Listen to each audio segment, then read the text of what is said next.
Time to talk about the outlook because the global economy is looking up. Vaccines, stimulus, and a reopening, slowly, a return to normal life, increasingly pointing to faster growth in the biggest economies. But across the world, we're in a multi-speed recovery with some serious divergences and risks. We've got it all covered in this spectacular panel. It's an honor for me to present our esteemed panelists to you. You couldn't ask for a better group to talk about what we're facing in the global economy. IMF Managing Director Kristalina Georgieva with us, U.S. Federal Reserve Chair Jerome Powell, WTO Director General Dr. Ngozi Okonjo-Iweala, and Eurogroup President Pascal Donohoe. Thank you all for being here today. We're going to jump right in. Managing Director, if you could just set the stage for us. You have now upgraded your forecast for the global economy a few times. Talk to us about why things are looking so much better than you originally expected. Well, it is great to be bringing some good news. We have upgraded the growth projections for the world to 6%, and it is on the basis of three things. One, vaccinations advancing. Two, major economies putting in more stimulus, and the United States most recently did that. And three, we all have learned to function with the pandemic still around us. In other words, lockdowns do not cause the same decrease in economic activity. But there are two things to watch. One, the virus is mutating and still roaming around the world. Therefore, we have to concentrate on vaccinations everywhere for everyone, a fair shot. Two, we see dangerous divergence with a small group of economies, the US, China, and a couple of other emerging market advancing economies, moving to their pre-COVID levels by the end of this year, and the rest of the world being behind. Low-income countries, vulnerable countries, tourism-dependent, small islands, they are all diverging vis-a-vis the rest. And that has been a big focus of our meetings. What can we do? My main point here is that I'm extremely grateful to the membership of the IMF for committing to provide a big boost to reserves globally, $650 billion special drawing rights allocation. It will help these countries that are falling behind the most. We'll get to that, and I know there's news on that today, and some of the other policies, fiscal, monetary, and otherwise, that can get us there. But, you know, Minister Donohoe, the managing director mentioned vaccines first in terms of the outlook for recovery. Europe, there's optimism there too, but the speed and the strength of the recovery is a little bit of a wild card. Can you tell us where you are on vaccination and why it's been so much slower than expected? So if you look at the vaccination outlook, it is one that is going to improve for Europe. In February, for example, we made use of 28 million different vaccines within the European Union. By the time we get to April, we expect that to be 100 million vaccines. And the goal that the European Union has of vaccinating 70% of our adult population by the summer, we will get there and we will deliver that. So it's fair to say that at the very start of the vaccination process, due to the fact that the European Union has so many different countries within it, and we were centralising something new for us, which was mass vaccination, and allowing that and asking for that to be led by the Commission in the European Union, we did have a number of difficulties that we needed to work our way through. But we are working through them, and when we get, for example, to the summer, we will be delivering the targets that we set. And that will create the foundation, for example, when we move into next year, you'll see the European Union being able to supply billions of vaccines through the 50 different manufacturing sites that we have across the European Union. So we're making good progress, and I think that is a reason for optimism regarding the ability of Europe to make progress in the face of the challenges described by the Managing Director a moment ago. Even bigger vaccine challenges, Director General Dr. Ngozi, around the world on vaccines. You've been focused on this issue of vaccine inequity. How long do you think it's going to take to get some sort of global herd immunity where at least we can get a majority of people in countries around the world access to the vaccine so that we can all return to normal life? Well, thank you, Sarah. If we continue with the inequality in vaccine access that we have now, it will take a long time, because you have to look at the numbers. Of the vaccines that have been administered so far, 0.1% have gone to low-income countries, about 86% to high and upper middle-income countries. So if we don't do something to change the pace at which the poorer countries are getting access to vaccines, it will take a long time to get to herd immunity for the world. And this is really in the self-interest of everyone, every country, because we know, as the managing director, Kristalina, said, there are mutations, variants are coming up. And if we don't act fast, we might have the rest of the world that has been vaccinated might see the gains they've made reversed. So I think it will take a long time unless we do something fast to reverse the inequality. And that means upping volumes of production of vaccines and allowing better manufacturing access to developing countries, distributing manufacturing capacity wider than we have now. Chair Powell, the U.S. is going fast and is the driver of optimism in the global economy right now, thanks to 3 pharmaceutical companies, thanks to a lot of fiscal stimulus, and of course you and your team at the Federal Reserve. We just got a great jobs report, a record services number. How strong of an outlook of a rebound are we looking at for this year? So thank you, Sarah. So there are a number of factors that are coming together to support a brighter outlook for the U.S. economy, which looks like faster recovery in economic activity and job creation. I'd point to substantial fiscal support, vaccination now moving quickly and on track to allow a full reopening of the economy fairly soon. We've vaccinated at least over 100 million Americans have had at least one vaccine. Over 60 million are fully vaccinated, and we're doing something like 3 million per day. So that's moving right along. And of course, monetary policy is still supportive. And we got a taste of what faster progress will look like with the March employment report. Close to 1 million jobs, particularly if you add in the revisions for January and February. And we want to see a string of months like that so we can really begin to show progress toward our goals. The recovery, though, here remains uneven and incomplete. The burden is still falling on lower income workers. The unemployment rate in the bottom quartile is still 20%. There's still 8.5 million people out of work. And this unevenness that we're talking about is a very serious issue. Viruses are no respecters of borders, and until the world really is vaccinated, we're all going to be at risk of new mutations, and we won't be able to really resume activity with confidence all around the world. So it's not only the right thing to do, it's also the smart thing to do, as the Director General just said. When you think about, Chair Powell, the substantial progress that you'd like to see, you mentioned a number of the economic indicators. Do you pay attention to what's happening with the globe, with what the 3 other panelists were just describing in terms of the speed of vaccinations, the speed of recoveries? They're not doing as much on the fiscal front as we are here in the United States. Does that matter for how fast you're going to start the exit strategy, start talking about tapering and the path to normalization? Well, so what we've said about our asset purchases is that they would continue at the current pace until we see substantial further progress toward our goals. And that will really mean actual progress. We're not looking at forecasts for this purpose. We're looking at actual progress toward our goals. So we'll be able to measure that. That's inflation. It's also the indicators of maximum employment.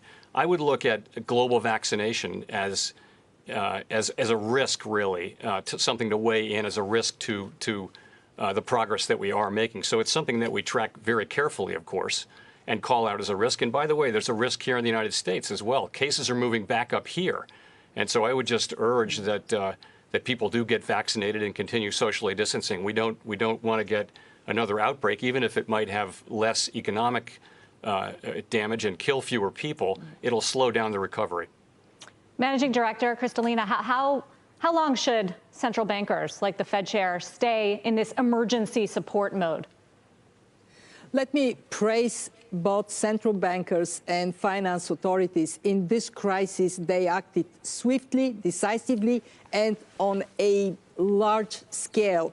Globally, we have $16 trillion of fiscal measures and the equivalent of $10 trillion in what central banks have done as accommodative policy and support for the economy. That has helped, and it should be continued until we have a durable exit from the health crisis. Why? Because premature withdrawal of support can cut the recovery short, and that would mean all the benefits we have built, putting a floor of the economy to be potentially lost.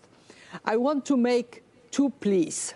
One is to recognize that this year, next year, vaccine policy is economic policy. It is even a higher priority than the traditional tools of fiscal and monetary policy. Why? Because without it, we cannot turn the fate of the world economy around. And it is, as Chair Powell said, smart policy. We calculated at the fund that between now and 2025, we will add $9 trillion to global output if everybody is vaccinated faster. And the other interesting piece of this is 60% will go to the developing and emerging market economies. 40% of the benefit would go to advanced economies, and that would translate into $1 trillion additional tax revenues in advanced economies. I cannot think of a better value for money this and next year than investing in accelerated vaccinations. And only then Chair Powell can think seriously about exit strategy, which, by the way, of course, matters tremendously for the United States. It matters for the rest of the world. Strong growth in the United States has positive spillover impact. With the same token, if there is a gradual change in financial conditions in the world, that may be tough on countries that are falling behind. This multi-speed recovery bears some risks for financial stability. What is the key to it? Put an end durably to the health crisis. So we're talking about the sort of three pillars of fighting the pandemic and the economic pain that's out there. Minister, we talked to you about vaccines in Europe. The ECB has also been innovative when it comes to its policy and pledged full support. And then there's fiscal policy, and there has been some stimulus there, but not as much as the United States, which I know you hate that comparison. Is there scope to do more, and why haven't you gone bigger on that front? Well, thanks, Sarah. And I mean, of course, it's always valuable to make comparisons between what different parts of the world are doing, because we can learn from each other, we can calibrate our efforts, we can look whether we are all doing enough. If you look at the figures for last year, it would have indicated that the United States was involved in discretionary fiscal stimulus measures worth around 10% of their national income.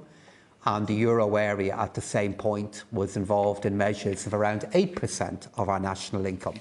So there was a difference, and that has to be acknowledged. But in addition to that, we would have had social insurance systems within the European Union that would have been providing payments to many of our citizens automatically. And that also played a really important role in supporting the European economy across 2020. And as we look into 2021, Sarah, and the period ahead, I mean, there are many things happening in Europe at the moment that will be at the heart of driving our recovery.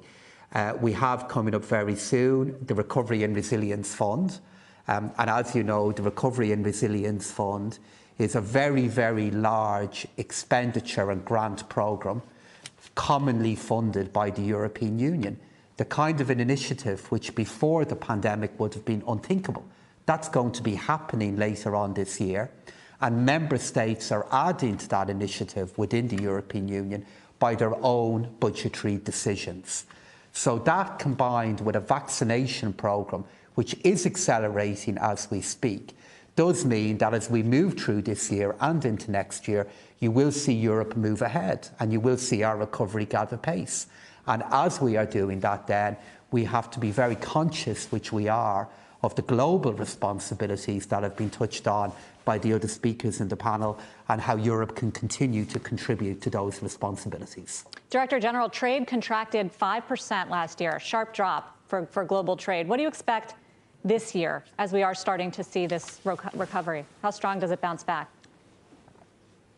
Well, thank you, Sarah. Yes, trade contracted by 5% last year, actually less than we thought. And I would like to say that trade has been quite resilient. Even though we've had issues with export restrictions and prohibitions, you can see that during the pandemic, supply chains were fairly resilient. We had, in spite of the contraction of trade, we had trade in medical supplies and equipment up by 16%, and trade in supplies of personal protective equipment up by 50%. So I think trade has contributed to mitigating the effects of the pandemic in some ways. But of course, it could do more. And the good news is that our forecasts show that trade will be up by 8% this year. But within that figure, there's considerable divergence.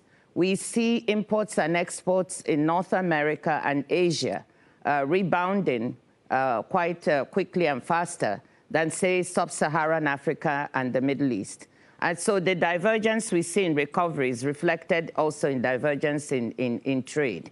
This is partly due to the fact that whereas the rich countries have been able to issue more fiscal stimulus, for example, according to the figures that the fund put out, I think it's about 21% of GDP fiscal stimulus in richer countries compared to 6% for emerging markets and 3% for low-income countries. So that has also had something to do with the weakness in some of the regions in terms of the economic rebound. But trade, we hope, can contribute more. First, to making vaccines more available by lowering export restrictions, working with manufacturers to up volumes and getting more of the vaccines around the world. And secondly, I think a strong multilateral trading system can contribute so much to the international recovery, much more than one would have expected. Chair Powell, divergences is the word of the panel so far, and even in the U.S., which is growing strongly and quicker than the rest of the world, there are some divergences. It's not equal by race, by gender, by sector. You've been focused on this. I've heard you talk about it at the news conferences. Which parts worry you the most, and can you do anything about it? What was so unusual about this event, this pandemic event, was that it hit companies that were in the service industries that faced the public with a lot of public interaction. And the people who lost their jobs to the biggest extent were relatively low-paid service workers in travel, leisure, hotels, restaurants, and things like that. Those people tend to skew towards minorities, towards women. They tend to be lower paid and have less in the way of wealth to fall back on. So they bore just a very large portion of the burden. As I mentioned, the unemployment rate among the bottom quartile of earners is now still 20%, whereas at the higher end, the labor market has virtually recovered, but not for people in the bottom 20%. So we've been very concerned about this from the beginning. And it amounts to 9 or 10 million people, depending on how you count it, who were working in February of 2020 and who are now unemployed. So they were in the workforce. They clearly want to be working, but they're not. And we will not forget those people, and we'll provide the economy the support that it needs until that job is done. The real concern, though, is that longer-term unemployment can allow people's skills to atrophy, their connections to the labor market to dwindle, and they have a hard time getting back to work. Also, it's important to remember we're not going back to the same economy. This will be a different economy. And one of the things we hear from companies is that they've spent a lot of time since the pandemic arrived looking at ways to have more effective technology and perhaps fewer people. So you're going to see some of that in these public-facing jobs. So there will be millions of people who have a hard time finding their way back into the workforce and recovering the lives that they had just a year ago. And, I think it would be appropriate for us to continue to support those people. what we call labor market scarring. When people are out of work for a long period of time, the record shows empirically that their whole economic lives, and frankly their broader lives as human beings, can be damaged even permanently. So we want to avoid that, and I would say we have avoided a great deal of it. The really bad outcomes that we were concerned about a year ago have not materialized. Nonetheless, 9 or 10 million people out of work, and we need to keep supporting them and supporting the economy, and we will. Managing Director, did you want to say something about the scarring, but also the unequal nature of the recovery we're seeing? It is very clear that within countries and across countries, the impacts of the pandemic-induced crisis are very different. Within countries, it is low-skilled workers, women, and unfortunately, young people. They entered the labor market at the time the economy is in recession. They're more severely hit. And as Chair Powell said, contact-dependent sectors not only are being depressed now, but some of them would find it hard to come up. And then comes the second scarring that is related to small and medium-sized enterprises vis-a-vis the larger companies. What we are seeing in our research is that there is a high probability that once policy support is withdrawn, we would see companies that have been pretty much on life support falling off the cliff, and SMEs are likely to be more severely impacted, meaning that 1 in 10 jobs may disappear. So the question is, what should policymakers do? First, it is critical when we would withdraw support to, at the same time, lift it up to help people reskill and reprofile, move from shrinking sectors to those that are expanding. And I want to give 2 examples of expanding activities with more attention to the climate crisis and more investments going into the new climate economy. There are opportunities for job creation. Just take, for example, renewable energy, 7 jobs to 1 in the traditional coal energy sector. That would require, of course, training and support. Similarly, reforestation, taking care of land degradation, resilience to climate shocks. These are all labor-intensive activities. Policymakers need to think about it now, so we are able to support a transition of people. And then the second issue, of course, is how we make sure that there is sufficient attention paid to a vibrant small and medium-sized enterprise sector. And that is more about how access to finance will take place. We are going to have a different economy. It doesn't mean a worse economy if we think well in advance.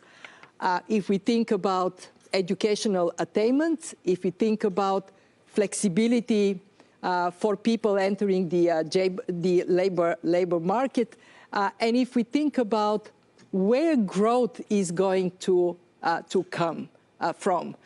In the United States, there is now a lot of discussion about infrastructure, including green infrastructure. This is very positive because we have to have not only support through the crisis, but also injection of a momentum for the recovery in the European Union. There is the Next Generation EU Fund with the same objective.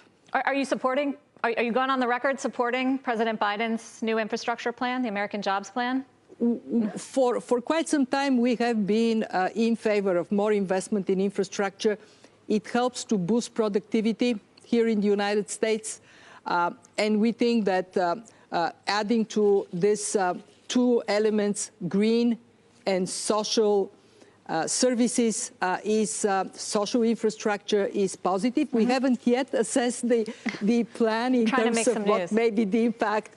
What may be the impact on the growth projections for the United States? But broadly speaking, yes, we do support it. Don't worry, Chair Powell, won't get you on that one. Minister Donahoe, how are you tackling these issues in Europe? You mentioned the Recovery Fund, which, of course, a huge component is green infrastructure. How are you thinking about building the economy to serve what Chair Powell and Managing Director were talking about, the workers that have been left behind? Well, thank you, Sarah. I think the first step to do is to realise the scale of the challenge that we have. And if I look at it from a European perspective, across the period of the pandemic so far, we've seen unemployment levels within the European Union go up on average by around 0.5%. But if you're a young person, we've seen the unemployment rate for young people go up by 6%. And if you're a young woman, we've seen the unemployment rate for young women go up by 9%. And it really illustrates just how powerful the varied impact of the pandemic is at the moment. And in terms of how we respond back to something that is amplifying and deepening the risks of inequality, I think there's two different phases to it. The first one is the responsibility that we have to look to protect income, particularly the income of the most vulnerable, at a time in which the pandemic is having such an effect in our society. And across Europe and obviously within America, a huge focus has been placed on how we can do that. And then secondly, to build on the point just made by the Managing Director a moment ago, we do have to recognise that when we are looking to prioritise a green transition and a digital transition as being the recipients of huge additional investment, we have to be aware that the movement in our labour market to respond back to that investment might not be automatic. Moving somebody from a contact-intensive part of our economy, for example, into parts of our economy that could be renewable, that are about a climate transition, will continue to require a really active stance from governments from a policy point of view. And the focus on training, the focus on how we ensure that we don't confuse a rebound with equaling all of a recovery, and the need to continue to support positive change within our economy for all the individuals impacted by this, I think is the great approaching challenge that we'll all be confronted with, and I believe we have the measure of, and will respond positively to. Wanted to move this conversation to another hot button topic right now when it comes to the global outlook, which is inflation. And Director General, I was really eager to hear from you on this because Chair Powell gets asked about it a lot lately, says what we're seeing, what we're going to see is going to be transitory. A lot of what's happening is coming as a result of what we're seeing in supply chains, Suez Canal, global chip shortage, a lot of things that you're probably monitoring. Can you bring us up to speed on what you think that the impacts of what we're seeing is going to have on prices globally? Thank you very much, Sarah. Yes. You know, I just want to touch on the Suez Canal incident and what happened to supply chains and to production around the world during that. It shows you how important these supply chains are. When we had the Ever Given that was stuck in the Suez Canal for a couple of days, it really held up supply chains all around the world. It held up production. And so this is, it's really very, very important. What we're seeing is that as the developed countries or the richer countries are performing better and the economies are doing much, much better, we see a lot of shipping going and goods going in that direction. And of course, in terms of shipping containers, there's an indication of how supply containers of goods going to developed countries, goods not coming from poorer or developing countries, a shortage of goods moving around is part of the difficulty we are going to see, as we move forward, looking at supply chains globally. So how ships move, how containers move, this is going to impact on what happens to inflation differentially in the different parts of the world. So hopefully, as we are projecting that trade is going to rebound this year, we hope that this kind of movement will make sure that supply chains perform the function in terms of making sure goods are supplied all around the world for production.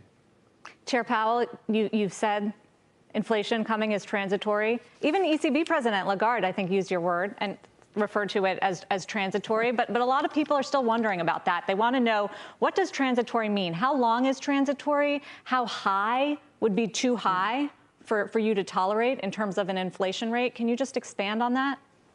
Sure. So let me just be very clear on what we mean by transitory. So there's a difference between essentially a one-time increase in prices and persistent inflation. And when we say inflation, that's what we mean. We mean persistent inflation that goes up by 2% or 4% or whatever it is, year after year after year.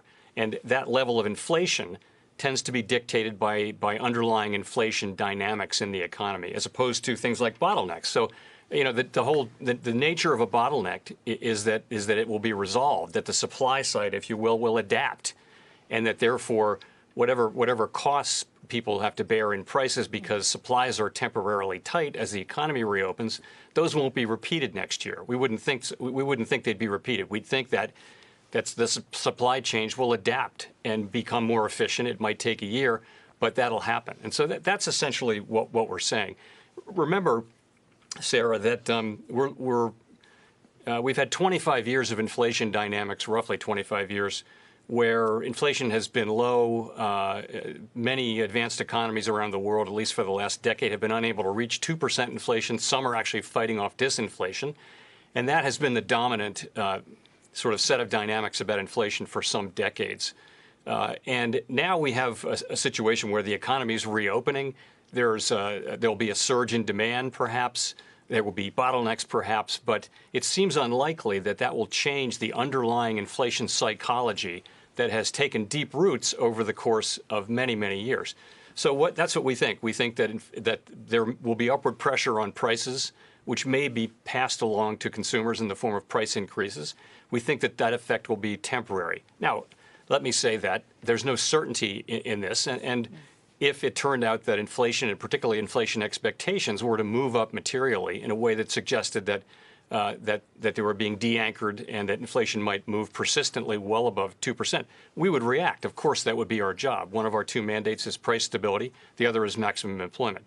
We don't think that's the most likely outcome, but we do have the tools to deal with that outcome. We will use them to guide inflation back to 2%. If the need arises, but in the most likely period, will show temporarily higher prices, but not persistent inflation. What would you do? You would raise interest rates? That's the principal tool we have is with inflation. Yes, the traditional tool is to restrain the economy and reduce inflation that way. Again, we don't think that's the most likely outcome. That is the playbook, though. If inflation were unexpectedly, counter to our expectations, to move meaningfully above levels where we're comfortable, in particular inflation expectations. These days, people think that inflation is largely a function of what the public expects it to be. And we would be monitoring inflation expectations very carefully. If we see them moving persistently and materially above levels we're comfortable with, then we would react to that. Managing Director, what's going to happen to the global economy when Chair Powell is ready to lift off, which he's not, and he's making very clear, and ready to talk about tapering the extraordinary stimulus? You reference this, but clearly the rest of the world is watching and feeling it.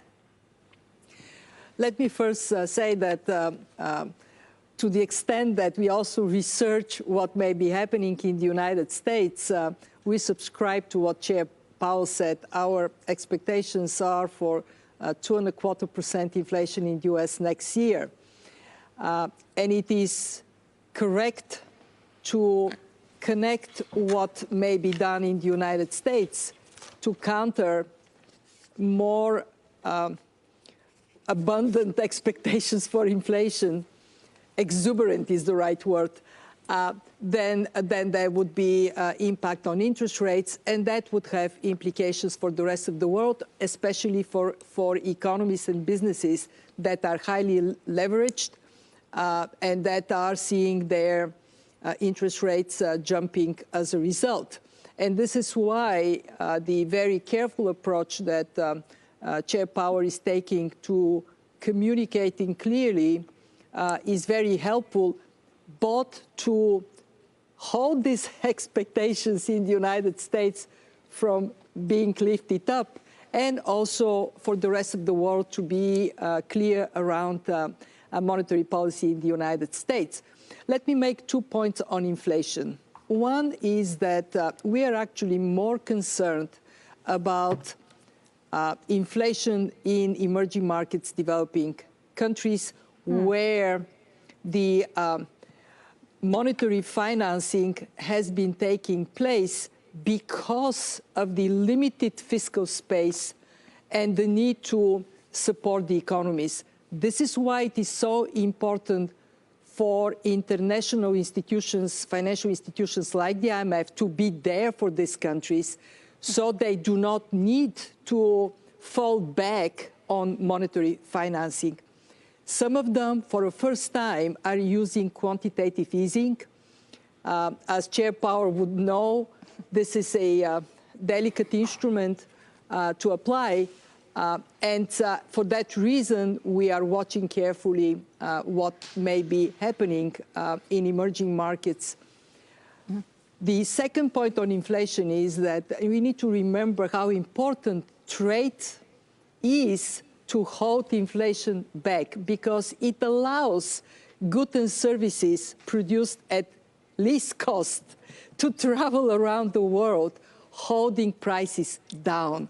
And I would argue strongly that we all need to support Ngozi in her role to reform the trade system so it delivers what it has been successfully delivering for decades, a world where we can all enjoy improvements in standards of living because of getting the benefits of division of labor. Well, Dr. Ngozi, that's a perfect segue. I was going to ask you next. We still have tariffs between the U.S. and China. There's still this sort of big question mark over a trade deal between the two largest economies.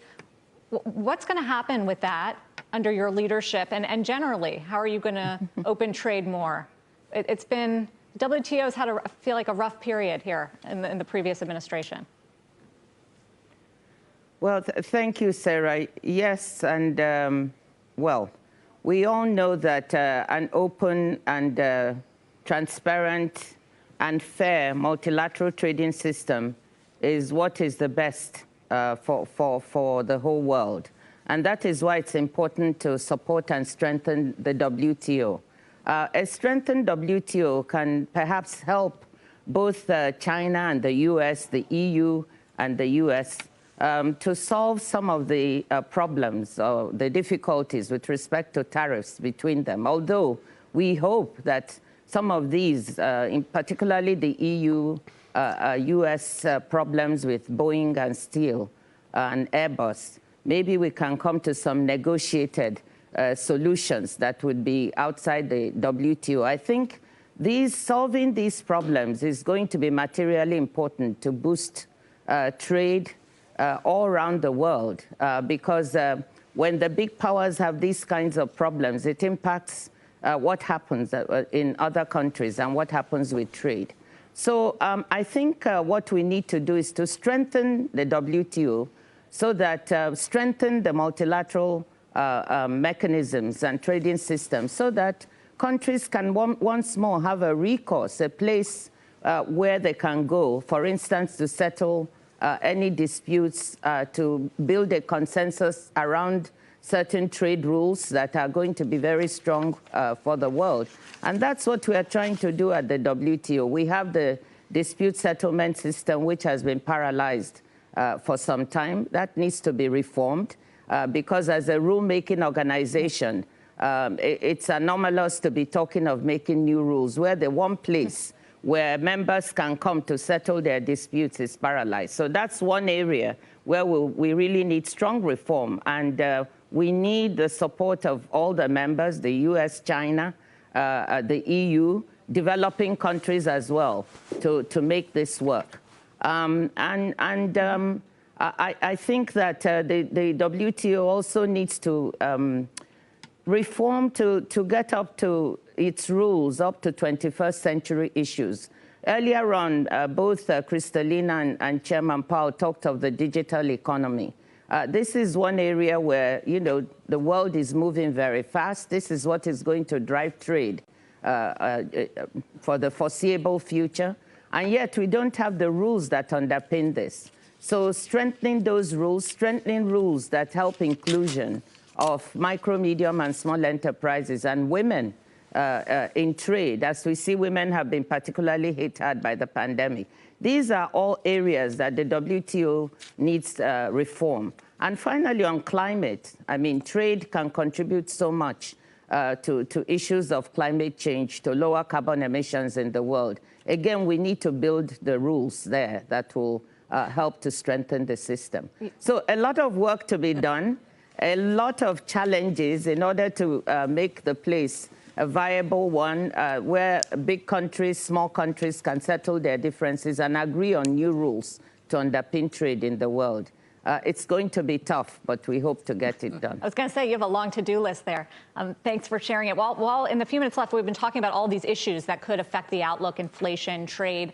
Minister Donahoe really wanted to get your take on politics in Europe in particular, because Chancellor Merkel is retiring this year after 16 years. Germany faces that election in September, which is, of course, paramount for Europe. Macron faces re-election early next year. What's going to happen? Well, I'm very optimistic about the ability of Europe to continue to be able to respond to the challenges of COVID-19, but also pursue the many other opportunities that we want to on behalf of our citizens and making our contribution to a better world. You're right to say we do have some important elections coming up in what will be happening first in Germany and what will then be happening in France. But if you look at elections that have just taken place, look at the elections that have taken place in Holland, if you look at the change that, for example, has happened in Italian politics, in both cases there we've seen governments either being about to be formed or one that has been put in place now under Prime Minister Draghi, that is very committed to the European project and very committed to strengthening it. And also what we have seen is the institutions of the European Union, like, for example, our Commission, play such a valuable role in putting together the kind of economic initiatives that are helping Europe do things which even a year ago we wouldn't be able to do. And the kind of political responses that give me that optimism would be, for example, we have a programme here in Europe called the SURE programme. And that programme now has helped pay the wages of between 25 and 30 million of European citizens during the time of the pandemic. And that shows the political strength that is there behind our response to this pandemic and so many other things. I am hopeful that as these elections approach and as others take place, we'll see this dynamic at least be in place, if not strengthened, in the years to come. Chair Powell, since we're on into 2022, your term is up February 2022. Are you going to be the one to execute this massive challenge of an exit policy? We were a little surprised to hear that you haven't had any calls yet with President Biden. I don't know if that's normal or not. Hard to define after your engagement with the last president. Sarah, I have another massive challenge that I'm very focused on, and that is just to do my job every day as best I can to serve all of the American people, all the people that we're so fortunate to serve. And I really don't spend any time thinking about that. I spend a lot of time thinking about how do we do the best job that we can, and that's enough to think about. Good answer. In the moment that we have left, I just want to get everybody's thoughts on the biggest risk to this outlook. We've talked about a lot of the issues and how you feel about them, but To use a cliche in news, what keeps you up at night, Managing Director, when it comes to the path forward over the next year or two, and what could go wrong? Well, clearly, the virus is the big unknown still. But if we set this on the side, what keeps me up is missing on the opportunity for transformation towards green, smart, inclusive societies. More specifically, how we are going to deal with the threat of inequality. From history, we know that when a pandemic hits, inequality goes up, and it stays up for some time. We saw it in H1N1, in Zika. Can we do differently this time around? Can we strengthen the support for people in education, health, social safety nets, so people are resilient to the next shock to come? Can we support the resilience of our planet? Can we do the right thing for the future generations? And can we continue to build the strength of our economy? Let me remind us that after the 2009 crisis, we made the banking system more resilient. There is no financial crisis now, to a great degree, because that was done. Can we have the same determination in a world that is going to be more shock-prone to build resilience of people, of planet, of our economies? This is what makes me lose sleep, but also dream positive dreams. Minister Donahoe, to you. So definitely across the year to come, pandemics have shown to be, in our past, they've been amplifiers of risk and amplifiers of inequality, and the duty that we have to always serve to avoid that happening again and to get to a better place. Tonight, though, and when I wake up tomorrow, it's about two different kinds of injections. The first one is how many people tomorrow will receive the injection of the vaccine, so that day by day we're putting in place the foundation to beat this disease.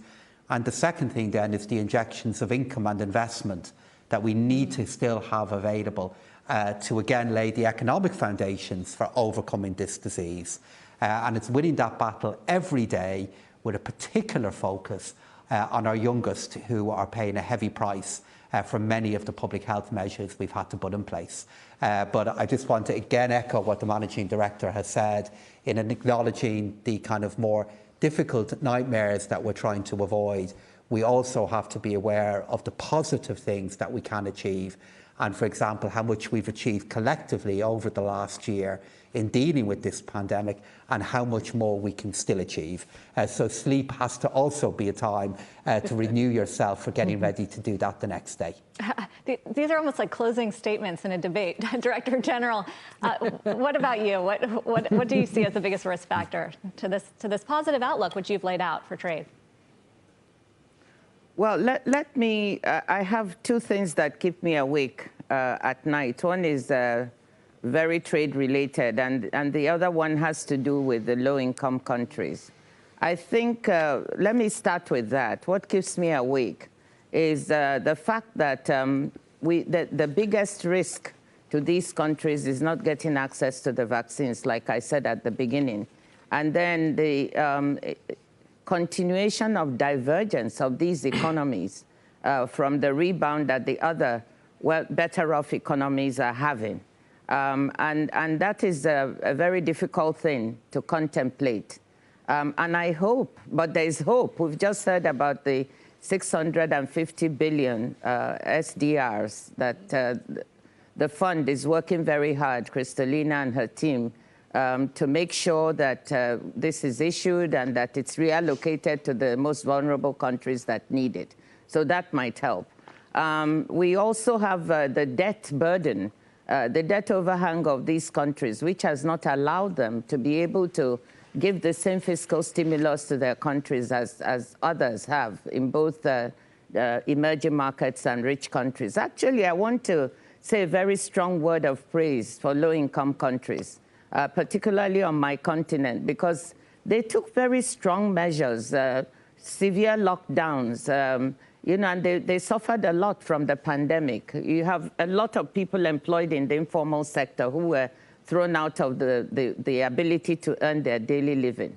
But they still did the right thing. So my hope and expectation is that the world will realize that we need international cooperation to come out of the crisis we're in, that they won't let this nightmare happen where half of the world, or in fact more, is left behind, and that we will direct resources to those vulnerable countries where they're needed, to small and medium enterprises in these countries where liquidity is needed, so that we can all begin to converge in the same direction.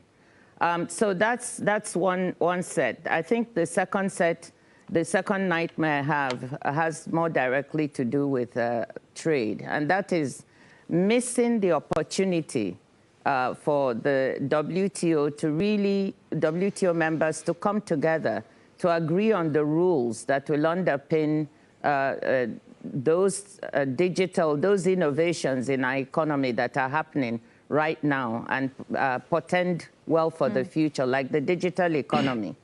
We can't get away from it. So my hope and expectation to avoid a nightmare is that the WTO will be able to make the right rules to underpin this. We'll also be able to make rules for the green economy and also for inclusion. As I said before, micro, medium, and small enterprises. How are we going to get the rules that will make sure that these participate and are included in regional and global supply chains of the world, so that trade can really play that part that it needs to play for the economic rebound? And finally, Chair Powell, nightmares. What keeps you up at night? I would first mention, you know, the 9 or 10 million. I think of those people who are trying hard to get back to the lives that they had, to get to back to work. You may know this. There's a pretty substantial tent city that I drive home on the way home from work on Virginia Avenue. So we just need to keep reminding ourselves that even though some parts of the economy are just doing great, there's a very large group of people who are not. I really want to finish the job and get back to a great economy. The last thing I'll mention, though, is I just think generally we focus too much on the short term and on palliative measures and not enough on longer term supply side measures. In other words, I think we need to really, as a country, and I'm not talking about any particular bill, invest in things that will increase the inclusiveness of the economy and the longer term potential of it, and particularly invest in people so that they can take part in, contribute to, and benefit from the prosperity of our economy. Final question, Kristalina, can we do this in person next year? I very much hope that the answer is yes. Put it on your calendars. I'm okay putting it down, so we will be here at the IMF, all of us together. Best way to end it. Thank you all so much for such a lively and topical conversation. Really appreciate it. Thank you all for watching us. And again, thanks to our panelists. Have a good evening.